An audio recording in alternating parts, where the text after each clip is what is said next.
What are you talking about?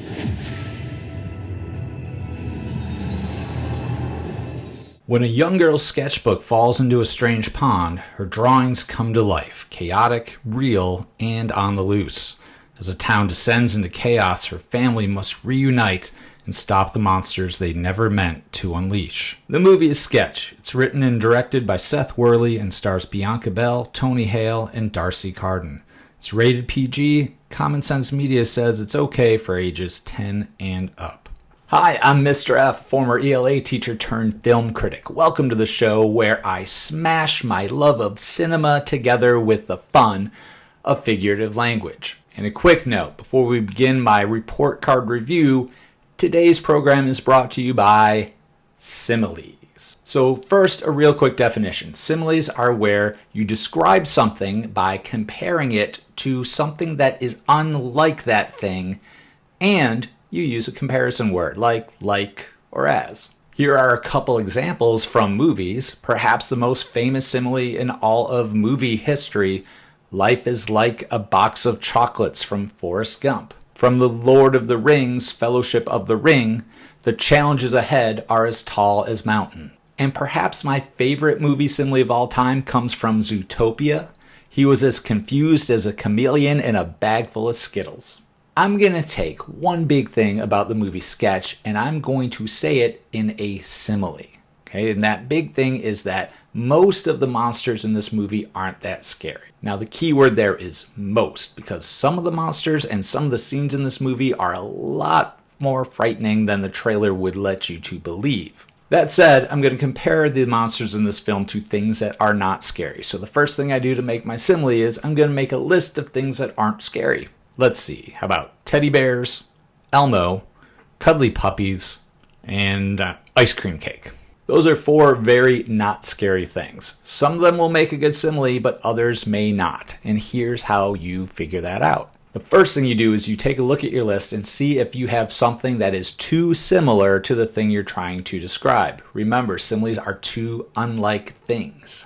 So, apologies to Elmo. I can't use a friendly, colorful, furry monster to describe a colorful, friendly monster. They're just too similar. Now, I could compare them to Elmo, right? But it just wouldn't count as a simile. So, thanks for playing, Elmo.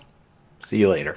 So far, everything else survived on my list. Now, the next thing you do is you look at those items and you say to yourself, hey, self, do any of these things have another thing in common with the thing I'm trying to describe?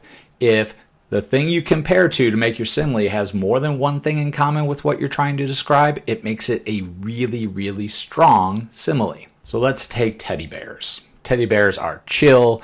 They lay in bed all day. They get hugged a lot. They get loved on a lot. That doesn't describe the sketch monsters. So the teddy bear doesn't have anything else in common with the sketch monsters other than being not scary. So teddy bear's probably not going to make it. Let's take puppies. Well, sketch monsters make a lot of big messes, and if you live with a dog, you know they make some very stinky messes sometimes. Puppies are playful and fun, but they can hurt you, they can bite, and oh boy, do these sketch monsters have some bite. You know, now that I think about it, puppy dogs and sketch monsters actually do have a fair amount in common. Puppies are actually looking like a pretty good candidate for my simile. Let's check out ice cream cake, though. Let's see, ice cream cake. It's cold. It's delicious. If you leave it out in the sun, it'll melt. Not a lot in common with the sketch monsters. I think puppies is the best simile for what I'm trying to say. So here's the sentence I'm going to use in my review to describe the monsters. It's got monsters that are scary as cuddly puppies. Now I'm going to use that simile plus 4 more in my review. As I read my report card review, see if you can find them. Here we go. Story is a B+. Sesame Street meets Pan's Labyrinth. This film delivers everything the trailer promises. It's got monsters who are as scary as cuddly puppies. It's got humor as goofy as a Disney dog. And it's stuffed full of lessons as valuable as gold. But be warned, some of the monsters you don't see in the trailer are flat out terrifying. And Amber's grief goes to places much darker and scarier than you'd expect. Overall, it's a gentle horror film that will do two things for the next generation. It will introduce them to the genre's cinematic vocabulary, and it will show them why horror is a perfect vehicle to explore important issues. People gets a C+. No one's perfect, and that's okay. To be clear, I'm not saying the performances are bad, but each age group grapples with its own dilemma. The child actors, understandably, don't always have the range capable of conveying a wide variety of emotion. Their performances remain level through some wildly up and down situations, kind of like a plane that insists on flying in a straight line through a vacillating mountain range. The altitude's perfectly fine most of the time, but once in a while, it runs into the mountain. And on the other hand, the adults' performances sometimes flail up and down regardless of the scenario. They act way too lighthearted through some terrible times, and other times they over-emote their way through mundane situations. With their wide experience and career success, their missteps are much less forgivable than the kids. Film nerd stuff, B+. An easy-to-understand example of the cinematic power of color. Bright yellows, baby blues, neon pinks, and blazing oranges wreak havoc upon the community.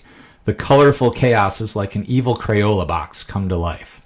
If the director had chosen to use dark tones so common in horror films these days, the movie would be too traumatic for the youngsters. The cheerful, bright color palette makes the terror much easier to swallow. One big lesson, A. When it comes to grief, you may need to go to some scary places. Grief is frightening. It can make you feel like an astronaut who's lost grip of her ship, floating out of the cold dark into outer space. It's not going to be fun, but you can't ignore the scary stuff as you wend your way through the grieving process.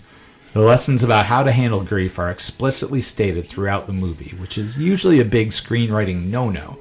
But these messages are so important for kids, for everyone to be honest, that it makes sense in this case to be clear and guarantee kiddos will take these ideas home with them.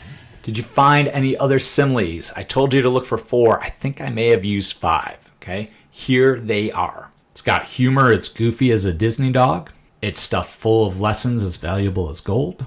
Like a plane that insists on flying in a straight line. The colorful chaos is like an evil Crayola box come to life. And it can make you feel like an astronaut who's lost grip of her ship, floating out through the cold dark of outer space. Okay, big service announcement. Whatever you've been watching lately, whether it's sketch or something else, could be a movie, could be a show, I want you to give it a 1-sentence long review and use a simile while you do it. If you put it in the comments below, your simile may be used in a future video. So let me know what you're watching. Let me know what you think about it. Use a simile to do it. Okay, let's get to my final comments and the final grade for Sketch. Sketch is an adorably fantastic horror film built for tweens and those on the cusp of tweendom. Its many charms, its huge heart, and its vital lessons vastly outweigh any of its imperfections. It's the rare film that feels made for a specific audience, yet's able to speak to everyone. We'd all be better off for listening to what it's got to say. Final grade, A-. Okay, thanks so much for hanging out with us today. I had a blast. If you liked the video, the best way you can support us in our mission to use film to teach ELA is to subscribe to the channel, like the video, leave a comment, leave a simile, and tell your friends about it. In fact, tell your ELA teacher about it, okay? Thanks again so much for watching. We'll see you next week with another review